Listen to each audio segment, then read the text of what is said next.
Welcome to the Antimatter radio show. My name is Jeff Grupp. I'm a semi-retired college instructor and a writer, poet, artist, and so on. Why is this show called the Antimatter radio show?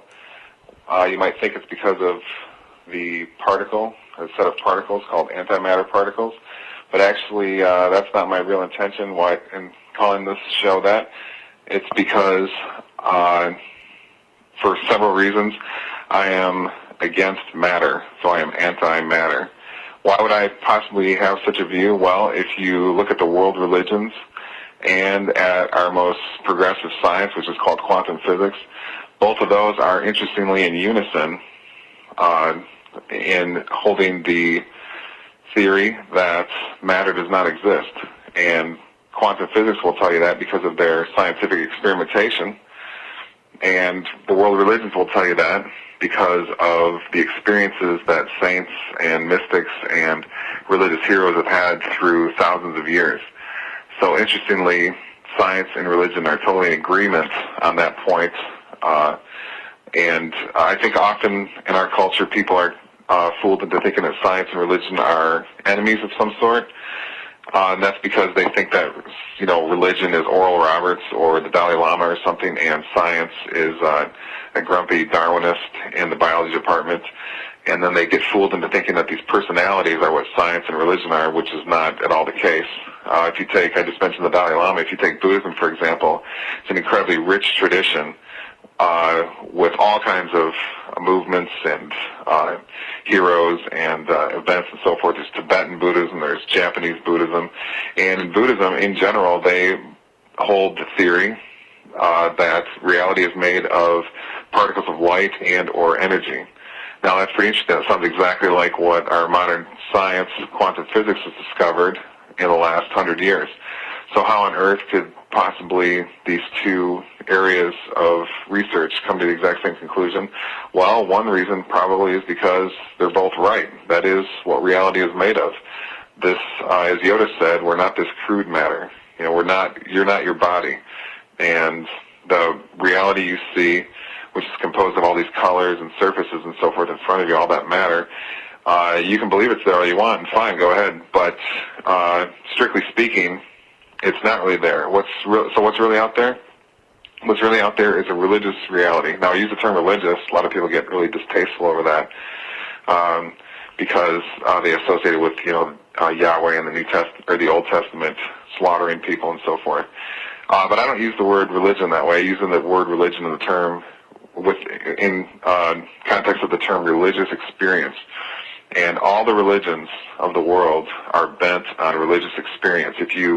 A lot of people disagree with that, but I don't care. You just have to go and read the religious text. For example, what was St. Paul doing on the road to Damascus when he had his vision of the light of God? That's interesting. So Christianity, just like Buddhism, is obsessed with the ultimate forms of reality, in this case God, with Christianity being an entity of light. So just like Buddhism, we have the same theme arising there.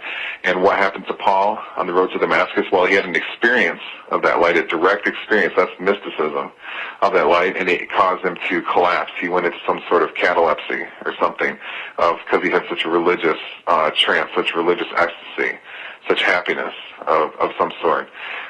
So when you hear people talk about how religion is not Christianity is not mystical, well, you have to tell me why St. Paul, who basically is the inventor of the entire New Testament, probably really the reason we have Christianity today, why is he having direct experiences of the light of God? Because the definition of mysticism is to have a direct experience of God, or a direct experience of the divine forces, the divine light, whatever the religion holds to be the ultimate power, which always in some way is energy or light, any religion you choose. Mysticism is to have a direct experience of that power. So your consciousness directly touches, so to speak, for lack of a better word, the religious ultimate power. So how could your consciousness do anything but utterly change when it's impacted by such a religious power? So that's the reason why people have near-death experiences or experiences of religious extraterrestrials or aliens or whatnot, or angels, that is, or whatnot, or just traditional Buddhist experiences where you have experience of all of reality being composed of divine matter, or sorry, divine antimatter, divine energy everywhere. The world religions always are involved in some sort of quest for finding out what the divine light is. And the world religions use techniques. Those are often called meditations, whether it's prayer or seated meditations in Buddhism or asceticism in Hinduism. But they always have a similar quest in trying to get a person out of their egotistical state of consciousness, that's sort of your everyday state of consciousness, into a consciousness where you are transcending that level, not concerned with the petty concerns of that level, and where you are living in the happiness of the religious entities of the religion in question. So now back to quantum physics. Now, well, first of all, world religions, notice that they are thoroughly based in experience. If you think that Christianity is just about, believing some things and then, having, some sort of ethical system, then you're just forgetting the whole idea of what Jesus was and his going into the desert for 40 days and so forth to meet with the underworld creature in that particular episode. You're forgetting about St. Paul and the road to Damascus, as you just referred to. So the world religions are specifically interested in you having a certain kind of personal experience of the religious entities. Now, take quantum physics, for example. Similarly, it is concerned with experience. Being a science, it is primarily concerned with nothing more at its base than experience. That's what all science comes from, which is experience. Your direct experience of some entity you're studying in question is the data that you compile for that entity in question. So, for example, if you want to study water, what do you have to do? You have to use your eyes and your senses to make certain kinds of observations about what the water is doing and so forth. So if you start off with theories about the water, you say, I believe that the water is just H2O. And there's nothing really more special about it than that. And the water from the water treatment plant out of my city is the same, basically, as the rainwater. Well, notice those are all theories. Those are probably just ideas people told you about. You're not really basing that on direct experience. You didn't go out and measure and study the rainwater versus the water from the treatment plant, and so you're just sort of making some assumptions or theories. Now, that's not really science. What that is some sort of philosophy, or maybe that's even too kind of a term. It's just theory making or assuming. Now, direct experience is, for example, to have your consciousness is somehow impacted by bringing yourself in touch with the entity you're studying in question. So why do I bring up water? Well, I've had an interesting experience recently that I want to tell you about. And I'm glad I can do this radio show. I'll tell you more about myself here in just a few minutes, since this is the first show. I just wanted to get right into the issue so you can get a flavor of what this show is like, so if you can find out if it's for you or not. But I want to tell you about a certain experience I've had, which has just really got me thinking. And I know Dr. Len Horowitz, who's on later tonight, is really concerned with the issue of water. But I have been drinking for years filtered water, not just some $14 filter from Slave Mart or something that doesn't really filter anything out. I've bought the really expensive filters, the $400 filters that take the fluoride out of the water and so forth. And that was a good experience. I did that for several years, but recently I got one of those water machines, the Ecolo Blues, that Alex Jones, for example, always talks about on his radio show. And when I got it, I actually, I kind of wasn't sure I was going to get it because it was expensive. But I did. I said, I really need to do this. This is an important thing to have for health reasons and so forth. So when I got it, I didn't even start using it right away. I actually sat on it for a month and then finally brought it upstairs and plugged it in and started drinking the water. It tasted really good, so I kind of got in the habit of drinking it. And then all of a sudden, like a week later or something, I just noticed that I was feeling incredible. There's been many times in my life where I've started to, feel good. I used to really be very unhealthy. I used to, before I really knew politically and philosophically what was going on in the world, I was, McDonald's person and so forth. This is years ago. But, when I became a vegan finally, I started to figure things out why I felt so horribly in my early 30s. And then I became a vegan, and that changed my life completely. I felt so good. And then I got into hemp products like hemp milk and so forth, and that changed me quite a bit. And I've been doing growth hormone, HGH, for a year and a half now, and that was really changed my whole life. And now probably the biggest change of all, amazingly, is this water machine. I can't even believe it. I'm not trying to sell the product. I don't really care if you buy it or not. Do whatever you want. If you think I'm trying to sell it, I don't really care. I'm just trying to help out and give you interesting information. Okay, because I just really can't. This just has my mind spinning about this water machine. So what happened basically is I started just feeling so much better than I was feeling pretty good already, but I started feeling so much better. And I was just wondering what, and I tried to figure out what was, remember I started taking more St. John's wort, and I was wondering is that it? No, that doesn't make any sense. And then I narrowed it down, I finally figured out that it's this water machine.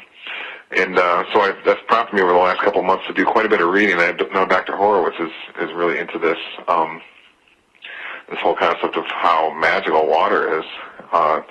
And that seems to have changed my entire life. And I've been reading this author, Victor Schauberger, who he asserted that water has certain power to it. And it's almost like medicine. Real water, like rainwater, is, I think, the most pure form of water on the planet. And it has a certain power, and it acts like medicine to your body. But then the treated water, even if you filter it as much as it can possibly be filtered, just doesn't have that power. Not only does it not give you certain strengths that the empowered water can give you, it takes away certain things from you. And Professor Schauberger, he was theorized, I got to go a little further in his book, see if he gives any more evidence for this, but he theorized that the water actually harms you, the non-empowered water. So, the basic point here is that's just such a stunning issue right there. It's almost, I can just almost sense listeners out there saying, oh, I just don't even believe it. And, I wouldn't even really believe it either if I were you. It's just so amazing. It's so contrary to everything we've been taught as kids. We basically have our consciousness is set up for us, between the age of 0 and 10, and it's very difficult for us to undo some of the basic assumptions that we've learned as children, like, the idea that matter is real, or that the government is good, or, God does or does not exist, or whatever. Certain things we have that we are taught, that are in our minds, are very hard to overturn no matter how much evidence we have given for the opposing view, and no matter how little evidence we have for the learned assumption. So it's, listeners to this show and people who've heard me on other radio and who have read my books and so forth probably know what I'm all about, and are not too surprised about what I just said. But it's a very mind-boggling concept to think of water as having some sort of incredible power, some sort of energy that we don't even know of. So the professional scientists, the professional academics, they're apparently completely unaware of this, and they think water is just a molecule. It appears to have a whole lot more of that. And of course, a lot of listeners to this network, I'm sure, are familiar with Dr. Emoto, his work, and of course Dr. Horace's work. And there's just a whole lot going on in the universe. It's the education we're given in our schools is just shocking in how little it gives. When I said at the beginning of the show that I was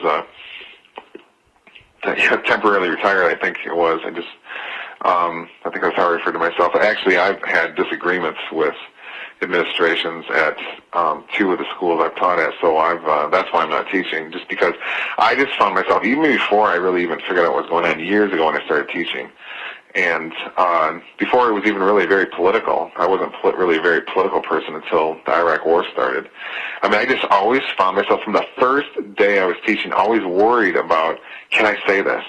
And, can I say this doesn't mean, what that meant was, if the administration knew I was saying this, what would they say? Would they frown upon that, or wouldn't they? I wasn't really worried about my fellow professors or the chair of the department and so forth so much, maybe a little bit the chairs of departments, but really the administrations. they wanted me to just say what everybody already knew. They wanted me to just tell the students in different words their common sense assumptions are true, and basically give them the idea that what they learned on through TV, which pretty much most of them were raised on and it's shaped their consciousnesses, pretty much just don't challenge that at all. I mean, I think the churches are doing this too these days. Well, pretty much it's everywhere. It's kind of like an Orwell where everybody tells each other a lie and nobody figures out that it's a lie. So we're all doing that with things like evolution and ideas about Christianity and political issues and global warming. And I was just thinking about this. We keep talking about this Antarctica ice shelf collapsing in the news. And nobody really asks, can we see the evidence that it's for global warming? Nobody ever talks about the evidence or any evidence in the news about it being, it's global warming that's doing it, and global warming is caused by, these bad humans. Maybe the underwater volcanism that's just at an incredible rate these days, like we've never seen, maybe that's heating up the oceans. Well, I mean, not maybe, it is heating up the oceans. There's direct evidence for that. Maybe that's why Antarctica has pieces of it on the edges, interestingly, falling off, because the water's warmer. It's breaking it up. But nobody will ask the questions. Well, instead, as the mass of humanity, the mob of Americans, we just go along with it. And that's why the Bible calls us sheep, apparently, because we just go along with this. And like my friend Dr. Deagle often says, we're just lambs ready for slaughter. It's really tragic. I mean, we've had these huge brains. What are these brains for? Are we just there to be like sheep and to be monkeys? Or are we supposed to? I mean, there's something that has to be incredibly special about these things. I mean, modern science doesn't even understand much about the brain. Probably a lot of scientists will tell you they understand a lot about the brain, and you can bet if you start asking them questions about what the brain's all about, they're going to tell you, whole huge portions in the top part of our brains will say, well, we don't know what that does. We've never even seen it, what it does, or we don't have any measurement techniques to figure out what it's doing. So I mean, humanity basically is stuck in a slave situation where we're just acting like monkeys. I mean, you're telling me that we're supposed to just act like animals when we've got these huge, massive brains? I mean, our brains are 4 times larger than chimpanzees. They're larger than almost any other animal. Just a couple other animals have similar proportionate body-to-brain ratios, such as dolphins and a couple others. So, I mean, it only can be the case that our brains are meant for absolute they're meant to give us absolute greatness. I mean, that's why when we read the world religions, we see all these heroes, these telepathic, psychical, scientific geniuses in the myths and religious tales of the world, though that has to be indicative of what we as humans are really all about. I mean, why does it say in all the religions that the humans were created by these creatures from the sky creatures, you can call them, and the creatures from the sky created the humans to be in the image of the sky creatures? Well, right there, boom, that tells you something very special is going on with humans. Well, why do all the religions in the world virtually agree with that? I mean, are we just going to throw that information aside and say, it's just they had active imaginations? I mean, that's ridiculous to do that, especially when you find out how the opposing view, which is typically taken as the scientific view, how incredibly flawed it is. It's just unbelievable. And I can talk about that here in a little bit. I want to talk about some things to do with Darwinism tonight. Opening something up on my computer here right now to go over with that. Well, let me tell you a little bit about me. If I don't stop right now and do that, I'll never get to telling you about myself. So my name is Jeffrey Grupp, or Jeff Grupp, whichever. I've taught at 7 different universities in the Michigan and Indiana area. I'm a resident of West Lafayette, Indiana currently. Beautiful city, my favorite city I've ever lived in. I've got a family. I'm a constitutionalist, as in the U.S. Constitution. Very much pro all the Bill of Rights, Second Amendment, right to bear arms, everything. I mean, I hold similar to William Henry, the great scholar that was associated with Jordan Maxwell, I hold that the founding fathers were actually similar to myself, were bent on the philosophy that we are religious creatures, we are star creatures, and there's some incredible destiny that humans have that they need to fulfill. If you just pick up Thomas Jefferson, for example, you find that in there. I know that we're supposed to believe, a lot of people are telling us now, oh, they're Freemasons and therefore they're evil and they're part of the New World Order. Well, I published several articles on Infowars.com. Actually, there's one up right now as we speak on Infowars.com, and they're News and Focus that I've written. But I'm working on another one. It's going to say this: the Freemasons are completely irrelevant. They have nothing to do with anything. And that's basically in agreement with Mike Slesarian and Jordan Maxwell. And you've got so many people so concerned with Freemasons this, Freemason that. The Freemasons why are the Freemasons people like Roosevelt or George Bush Jr. and so forth? It's always the puppets that are Freemasons. They have nothing to do with anything. And people think that they're all the evil force of the world. That is rubbish. What they are is just the ones that we know of who are 33rd degree Freemasons are the puppets of the New World Order, of the real forces, the real corporate money powers of this world and its secret government. And, I mean, if you go pick up the writings of someone like Manly P. Hall, I mean, take a look at his writings on the astral light, that all of you are an astral light. That is a light of consciousness which shines everywhere. It's a key teaching in theosophy. If you go pick up the writings of Manly P. Hall, who writes about that, I really have a hard time believing that someone like that is a global government Satanist. Maybe I'm wrong. I mean, but it's just really difficult to figure out how that could possibly be the case. So, I mean, he wrote a lot of stuff. He wasn't trying to publicize a lot of his writings and make them well known and so forth. He was very private in a lot of what he did, and it's just it seems that the real forces are other secret societies like Skull and Bones and so forth. Even the Bilderbergers are just taking orders from some higher dark power of the Dark Masters. So anyway, as far as being a constitutionalist, the Founding Fathers are, I mean, I know there's a lot of bad press on them, but I mean, if you go back and look at slavery, I mean, they were fighting slavery.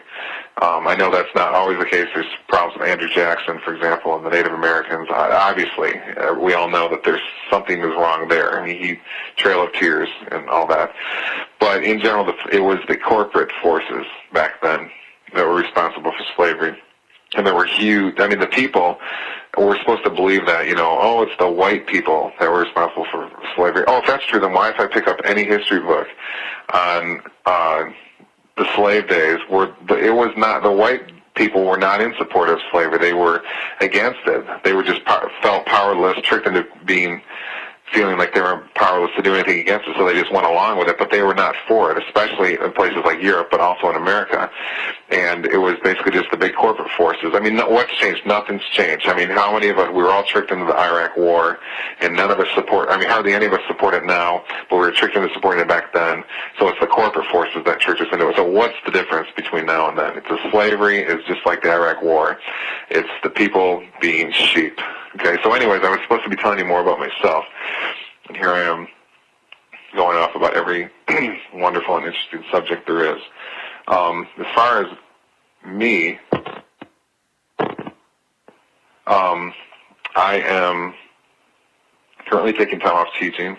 I taught philosophy for 10 years, and the last school I taught in the Purdue University system it was wonderful being there. It was probably my second best teaching experience after Grand Valley State University, which is my best. That was a wonderful place to teach at. I taught there a number of years ago. And I've taught in the Indiana University system and also at Western Michigan University, where I got my master's degree. I was getting my PhD at Purdue in philosophy, and I have discontinued that, not only because I've just been busy writing books and taking care of my family, but I've sort of lost the spark, I'd say. The academics, I'm really sad to say I've got an incredibly low opinion of academics after being absolutely submerged in that system for the last 15 years of my life, getting my undergrad, master's, and starting PhD.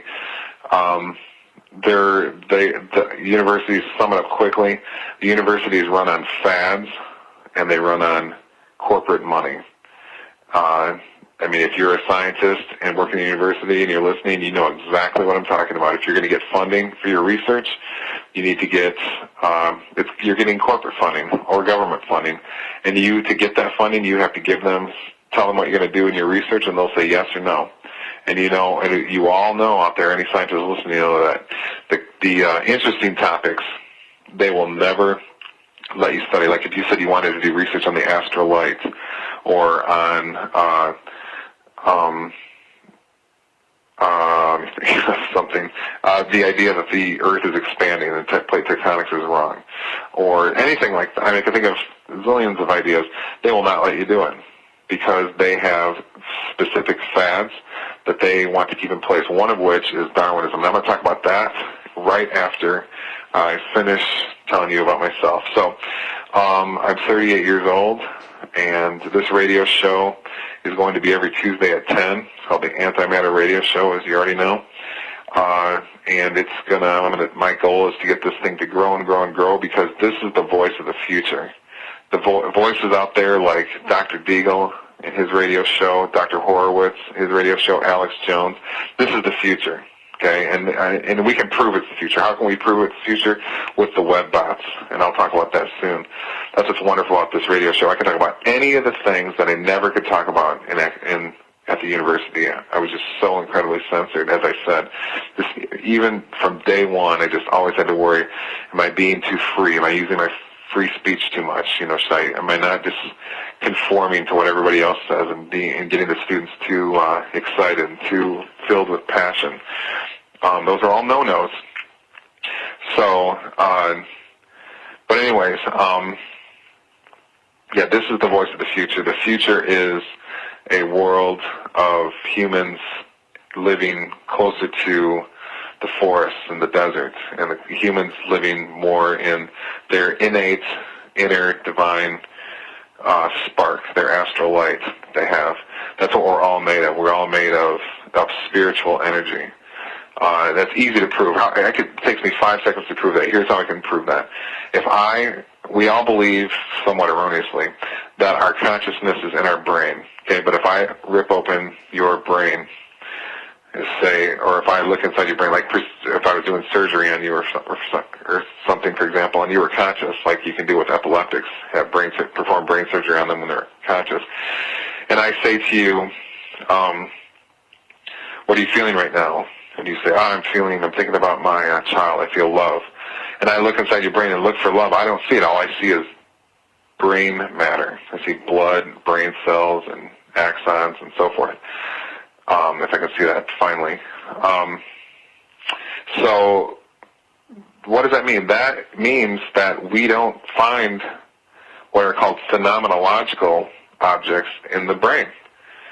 Phenomenological objects are things like love, things like hate, anger, boredom, the thought of 2 + 2 = 4, or the thought of I love my dog, for example. Nobody knows what those things look like. Yeah, you know what they look like if you look inside your head. Inside your consciousness. If you close your eyes and look at your own consciousness, if you feel your feelings, or think about your thoughts. That's the essence of religious meditation, by the way. But anyways, we don't see those if we look at the brain. So what is that? That's simple evidence that consciousness is not the brain. Consciousness is something coinciding with, or partially coinciding with the brain and or nervous system or your body. Of course, the brain is not the only place where consciousness is. There's all kinds of, why is there dopamine in the heart, for example? Isn't dopamine supposed to be a chemical associated with consciousness? Of course it is. It's not just in the brain, though. It's in other parts of your body, like the heart. There's a book I'm staring right at here on my bookshelf by Childrey and Martin. It's called The Heart Math Solution, published a number of years ago, which is all about that very topic right there. So the idea, it's interesting that Aristotle, not one of my favorite philosophers, but he's got some interesting things to say. Thousands of years ago, he said that you think not in your head but in your heart. Maybe he was onto something like this. But anyway, we need to get on to this. So I want to talk about archaeology and Darwinism here. So let me just finish telling you about myself. I've got a website, two websites I want to tell you about. One is abstractatom.com. That's the atom is ATOM, like as in atoms and particles. I got another website called antimatterradio.com, which I'm currently building, and in either of those sites you can get to all my old radio archives from other shows, this show, and I've been on the radio for several years now on shows like Alex Jones and Dr. Deagle and so forth. And also I've got a bunch of books that I've written. One is called, my book I'm most excited about now is called Telementation. That is just a sort of a synonym for the law of attraction, which I think listeners of this wonderful network are very familiar with, to say the least. Telementation is like the law of attraction, but slightly different. The law of attraction I take as being really defined by the wonderful authors of that incredible book, The Secret, which is, I'm happy to say, so popular now, with a slight variation from that. In The Secret, they kind of focus on things like visualizing and thoughts, and then feelings are sort of either equal levels to those or maybe even not quite as important. Telementation basically puts feeling as the most important issue by far in carrying out the law of attraction. In other words, its thesis is the idea that if you want to be successful with the law of attraction, you need to be focusing on a certain kind of feeling state of consciousness inside you that I describe in detail in the book. And if you do that, telementation, law of attraction is absolutely simple to have success at, and it is very enjoyable. It's utterly spiritual. Now, that is slightly different than other authors I've seen talk about the law of attraction. And the book is coming out, it's being published by Tree of Life Publications in the summer, but you can actually buy it on my website, abstractatom.com or antimatterradio.com. Now, you can download it for just, I think it's $3 to download. You can get the link right on my site there. It's on every page of my website. Or you can get a hard copy for, I think, $9 or something. So anyway, I'll talk about that every week, that book. I'm just utterly excited about that book. It's just the key to it's the greatest power in the universe is not magnetism or this and that. The greatest power in the universe is this, what I call in the book, your inner star seed. It's a certain feeling state you have inside you that shapes reality. And we all need to find that, because we can all shape the world exactly as we want it to be. As the authors of The Secret correctly say, it's the next human revolution, and I think that we're going in that direction. So, and I've got another book I've written called Corporatism, The Secret Government of the New World Order. Anybody who listens to Alex Jones knows about that book, I'm sure. It's been advertised on that site, and I've been on that radio show talking about the book. And it's basically just a straightforward but utterly unique look at the secret government that controls the world. And the secret government is not the Freemasons. The secret government is something above them. It's not utterly clear what it is, but it's some financial power. It is what holds the financial power of the world. It is incredibly. It's a dark force, which humans, we all need to get off the couch, turn off this TV, throw the beer away, and figure out exactly what it is that's ruling this world. Whatever it is, this secret government, it's not exactly clear what it is, but we need to figure out what it is, because it's shaping everything. It's controlling our consciousnesses. It's shaping who we are, because it controls the churches, it controls the religious, or all the religions. It controls the schools, the TV, everything.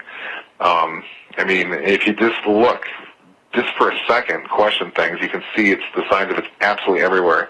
Anyway, this book, Corporatism, that I've written, which you can get to from my website, or it's just at Amazon.com. It's published by Progressive Press, which is, of course, a very high-level political activist publisher. This book outlines everything, and the readers have been quite pleased with it. I just like to talk about these books Yeah, I want to make a little bit of money off them, but I really don't. I have a day job, of course. But it's just these books, what I put my heart and soul into, and it's just really, I just hope others can find that joy also. Then I've got some other things on my website. I've got some of my lecture notes. Students of mine have just been really excited about my classes in the past. So I put up, you can buy copies of my lecture notes. You can download any of them for a couple bucks or get hard copies they're all, I think, under 10. And some of my articles, some of my academic professional work, I've published in Buddhism. I'm a Buddhist, actually, if you can't tell. And some of those are up there. So you can check out any of that stuff that you want, but that's all of it's intense. This radio show is called, the subtitle of this radio show is Life, Liberty, and the Pursuit of Intensity. The reason I have that subtitle for this radio show is because life, liberty, that I want this to show that's a mixture of constitutionalism, which is one of my main interests overall, and then intensity. What can intensity mean?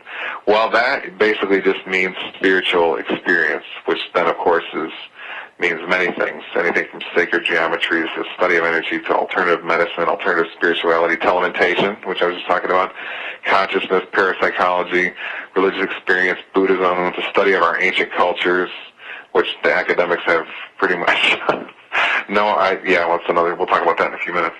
But there is just, there's a lot going on in the world, and we need shows like this and so many of the other ones on this network to really re-educate the world. Whoever needs to unlearn what they have learned, to quote Yoda again. And so anyway, that's enough about me. So my website's abstractatom.com, ATOM, and antimatterradio.com. And I hope all of you enjoy them.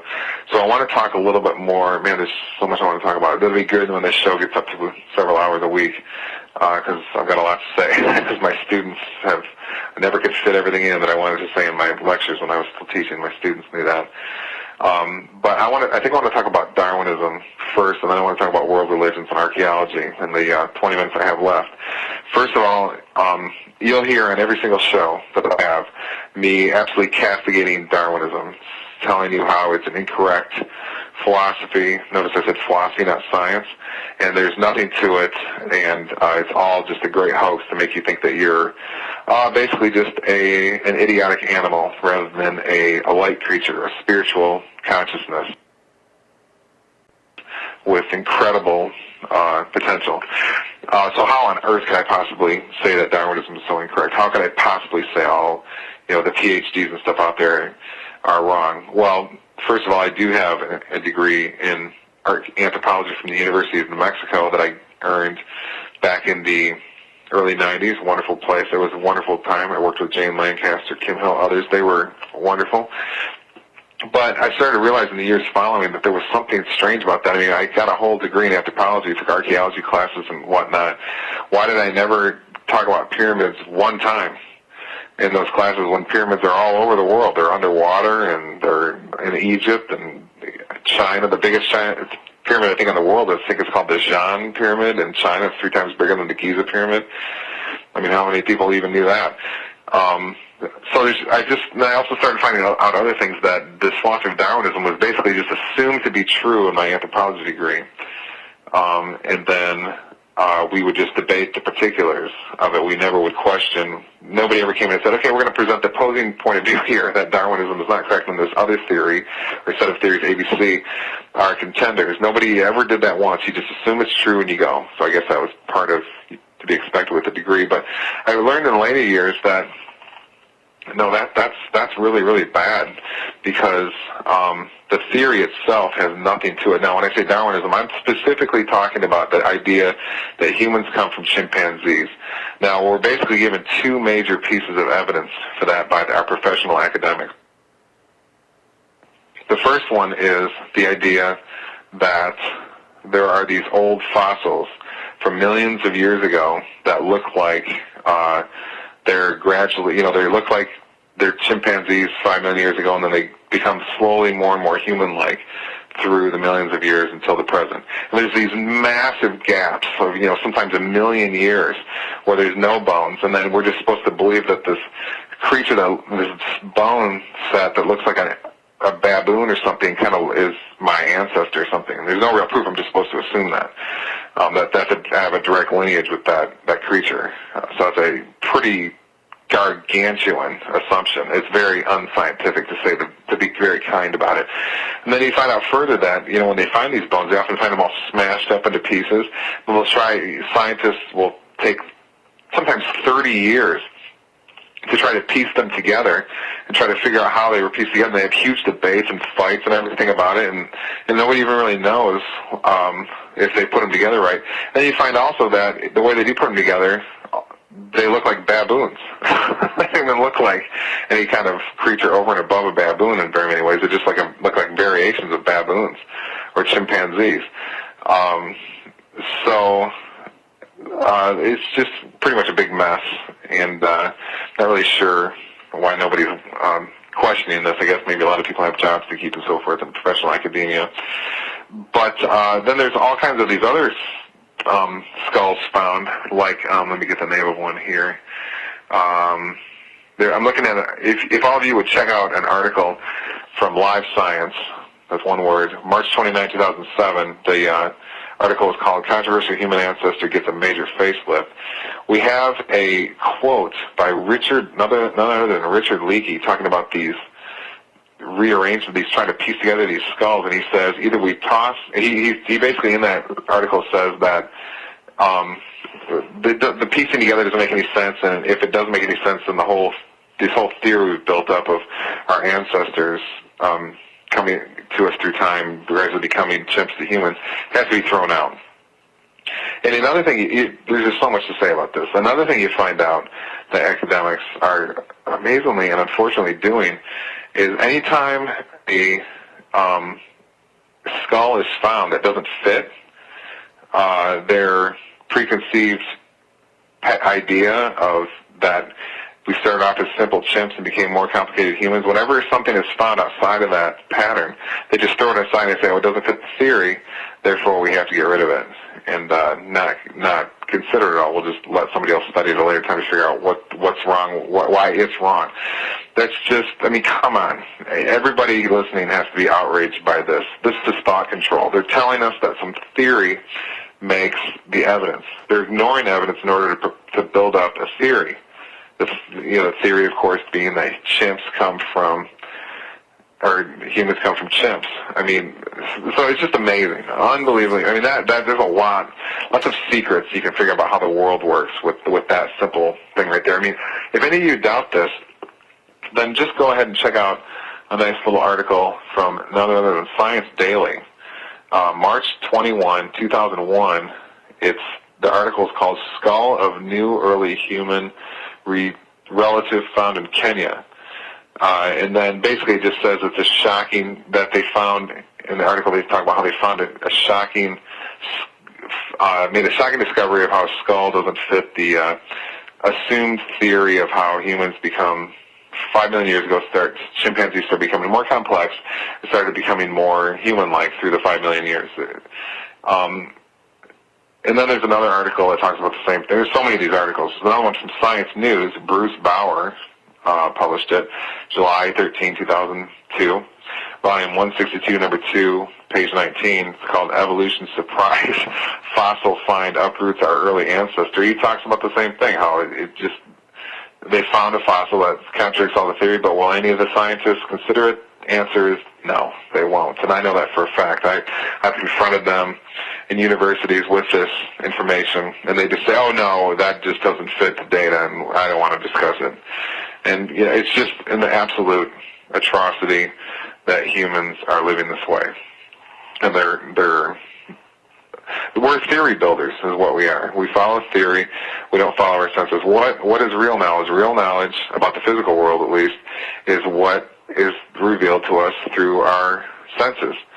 Okay, but the sky is blue. Any of you can go verify that by just looking up. If somebody tells you the sky is green, you can quickly disprove that by going and looking up, and you never see the sky as being green.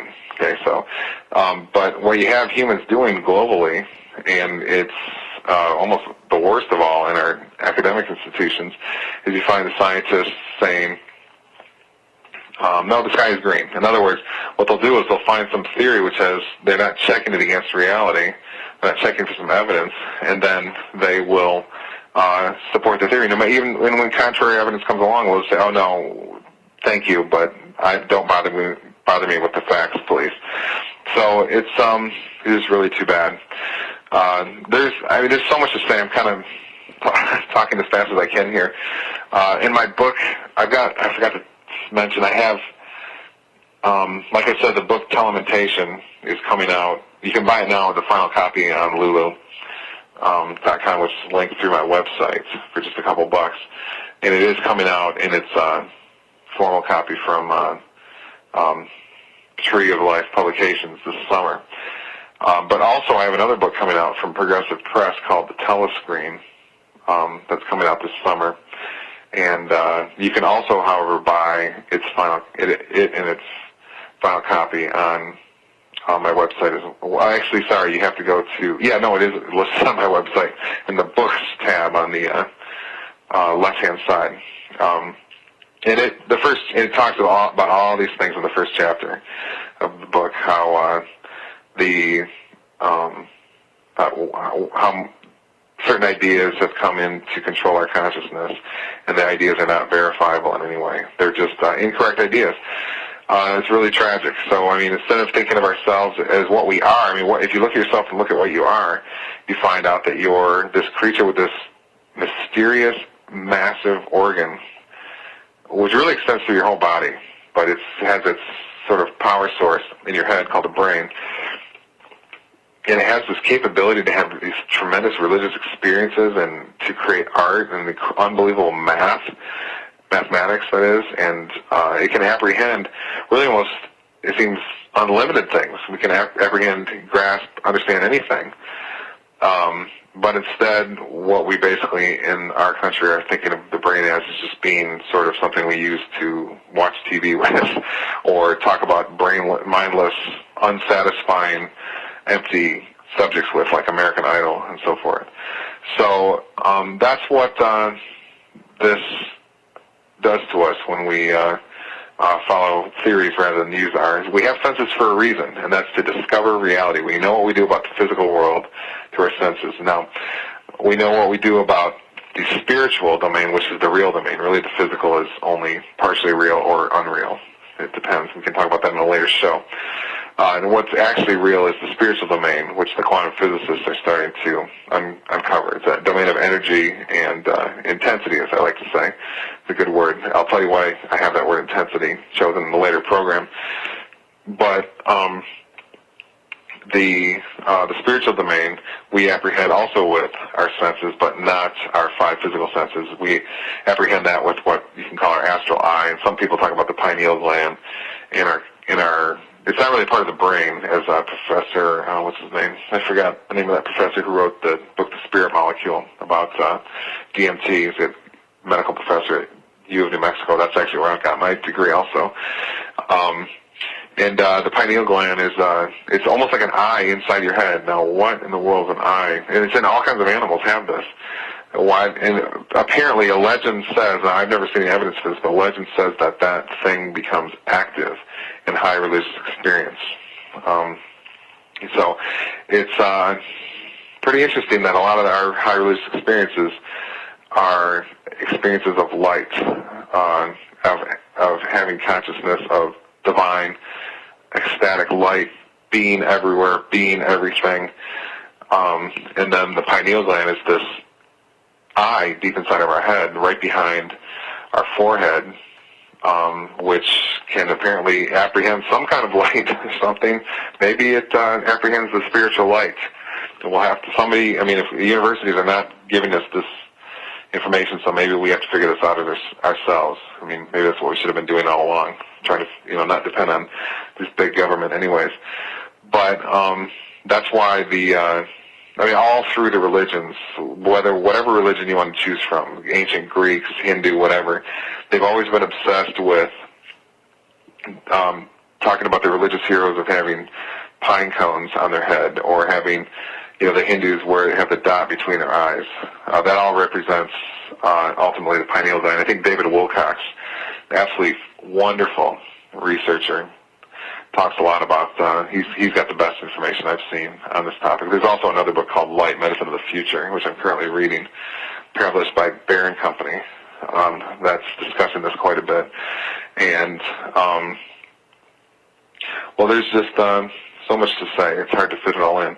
But humans are, well, if we didn't come from monkeys, then we have to ask the question, where exactly did we come from? And really we have to follow the evidence. I mean, if we want to know things, usually the way to find out is with evidence. That's the best technique for learning things. If we use things like belief or superstition or whatnot, that usually fails us. Now, I just want to say for the record, the position I hold about the world religions is that I hold every single one is absolutely literally true, and every single one is talking about exactly the same story. So, for example, let's just say what this really means here.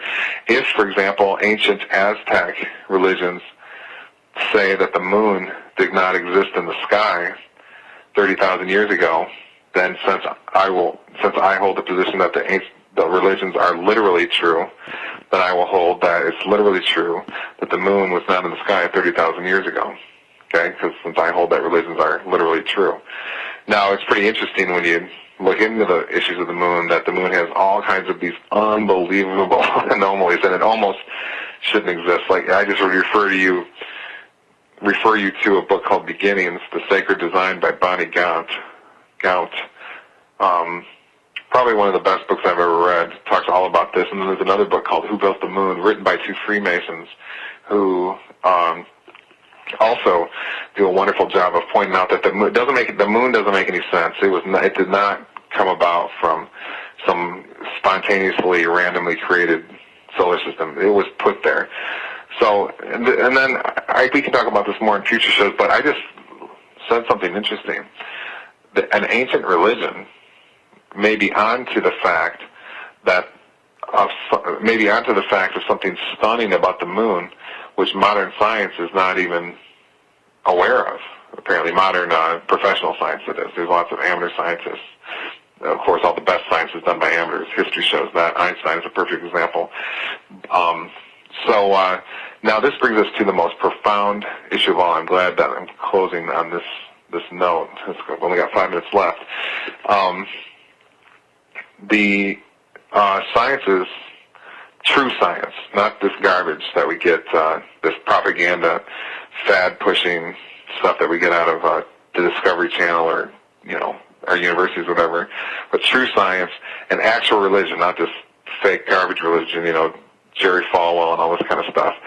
But actual religion and actual science are talking about the same thing, are in perfect agreement, and they both have all the same discoveries to make.